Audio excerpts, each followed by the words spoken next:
बिस्मिल्लाहिर्रहमानिर्रहीम अस्सलाम वालेकुम। आप मेरा यूट्यूब चैनल देख रहे हैं। Welcome to my YouTube channel. आजकल पंजाब में वज़ीर आला पंजाब चौधरी परवेज़ इलाही साहब की गवर्नमेंट है। ये वज़ीर आला पंजाब पहले भी रह चुके हैं। जब परवेज़ मुशर्रफ साहब की गवर्नमेंट थी वफाक में, तब भी परवेज़ इलाही साहब पंजाब के चीफ मिनिस्टर थे, सीएम पंजाब थे। तब एक नोटिफिकेशन उन्होंने इशू किया था। उस नोटिफिकेशन का नाम था जी BPS at the rate of education. क्या मतलब है कि किसी भी सीट की जो उसकी मिनिमम रिक्वायरमेंट एजुकेशन होती है, उसके मुताबिक उसका स्केल होना चाहिए। फॉर एग्ज़ाम्पल, अगर किसी भी सीट की मिनिमम रिक्वायरमेंट ग्रेजुएशन है, बैचलर डिग्री है, यानी कि 14 साल क्वालिफिकेशन है, तो उसके लिए स्केल भी 14वां ही होना चाहिए। कम से कम स्केल उसका 14वां होना चाहिए। अगर किसी भी पोस्ट की जो उसकी क्वालिफिकेशन बेसिक है वो FA रखी गई है, इंटरमीडिएट है, तो उसका भी क्वालिफिकेशन का जो उस क्वालिफिकेशन के अकॉर्डिंग जो सीट है, जो भी पोस्ट है, उसका स्केल कम से कम 12वां होना चाहिए।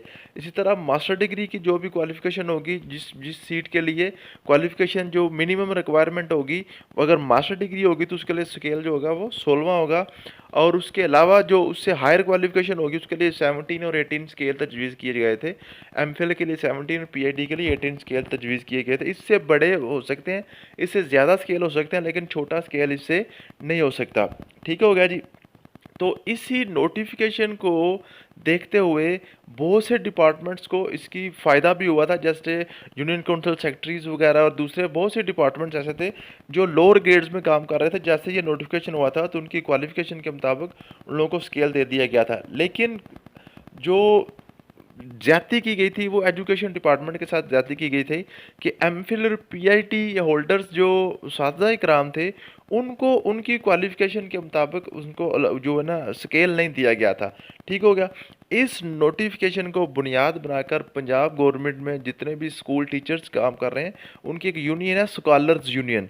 स्कॉलर्स टीचर यूनियन ने एक केस किया था, उसके लिए उन्होंने काफ़ी मूवमेंट भी चलाई थी कि जो MPhil और PhD डिग्री होल्डर्स टीचर्स हैं, इस वक्त चाहे वो किसी भी सीट पे काम कर रहे हैं, चाहे वो PST हैं, प्राइमरी स्कूल टीचर हैं, एलिमेंट्री स्कूल टीचर हैं या हाई स्कूल टीचर हैं, तो उनको उनकी क्वालिफिकेशन के मुताबिक इस नोटिफिकेशन के मुताबिक उनको स्केल दिया जाए। MPhil डिग्री होल्डर जो टीचर हैं उनको 17 स्केल दिया जाए और PhD स्केल जो डिग्री होल्डर हैं उनको 18 स्केल दिया जाए। तो इस मूवमेंट को चलाए हुए काफ़ी देर हो गया, तकरीबन 8 से 10 साल गुजर गए हैं। इन लोगों ने बहुत सी मेहनत की है, परवेज़ मुशर्रफ के दौर से लेकर अभी तक ये लोग मेहनत कर रहे हैं। और अब जो कि चौधरी परवेज़ इलाही साहब की दोबारा गवर्नमेंट आई है, इन्होंने ये नोटिफिकेशन इशू किया था। अब इनके सामने उन्होंने दोबारा ये अपना मसला उजागर किया। तो अब चौधरी परवेज़ इलाही साहब ने इन स्कॉलर्स यूनियन को बुला लिया है।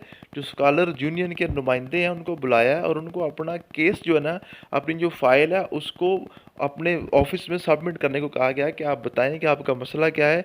क्योंकि उन्होंने ये उसमें अपनी जो फाइल उसमें ये वादा किया हुआ है कि चौधरी परवेज़ इलाही साहब का ही नोटिफिकेशन है, उन्हीं के नोटिफिकेशन की बेस पे हम काम कर रहे हैं। तो उन्होंने कहा कि आए मेरे साथ बैठे, मुझे बताएं कि मेरा कौन सी नोटिफिकेशन है जिस पे मैं अमल दरामद नहीं कर रहा। तो इंशाल्लाह अब उम्मीद है कि चूँकि ये नोटिफिकेशन भी इन्होंने इशू किया हुआ है और अब इन्हीं के साथ मीटिंग है, इनके साथ मीटिंग भी शेड्यूल हो रही है। ये 1 हफ्ते के अंदर ये मीटिंग शेड्यूल हो जाएगी और MPhil और PhD डिग्री होल्डर्स जितने भी उस्ताद इकराम हैं, उनके लिए खुशखबरी है कि उनके स्केल इंशाल्लाह अपग्रेड हो जाएंगे। उम्मीद है कि चौधरी परवेज़ इलाही साहब अपनी जो दूसरे भी सारे जो वादे कर रहे हैं और दूसरे भी बहुत से डिपार्टमेंट्स को, बहुत से एम्प्लॉइज़ को जिस तरह वो अकोमोडेट कर रहे हैं, उम्मीद है कि ये MPhil और PhD डिग्री होल्डर उस्ताद इकराम के साथ भी वो शफ़क़त का रवैया रखेंगे और इनको स्केल ज़रूर मिलेगा। मिलते हैं नेक्स्ट वीडियो में। Thank you so much. अल्लाह हाफ़िज़।